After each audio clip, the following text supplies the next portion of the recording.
के तपाईको मोबाइलको ब्याट्री र इन्टरनेट डेटा पनि एकदमै छिटो सकिएर हैरान हुनुहुन्छ? त्यसो भए आजै यी 3वटा गोप्य सेटिङ चेन्ज गरिहाल्नुहोस्। Number 1, background app refresh. तपाईले मोबाइल नचलाउँदा पनि भित्रभित्रै धेरै एपहरू चलिरहेका हुन्छन्। सेटिङमा गएर यसलाई अफ गरिदिनुस्।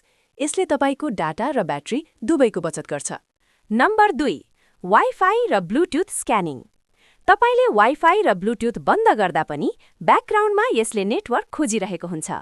लोकेसन सेटिङमा गएर यो दुवैलाई बन्द गरिदिनुहोस्। Number 3, auto update apps.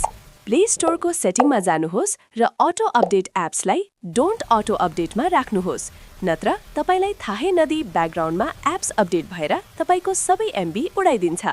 तपाईलाई यी मध्ये कुन सेटिङ सबैभन्दा राम्रो लाग्यो? कमेन्ट गर्नुहोला। यस्तै स्मार्ट जानकारीको लागि स्मार्ट इन्फोलाई अहिले नै फलो गर्न अनि युट्युब च्यानल सब्स्क्राइब गर्न नभुल्नुहोला।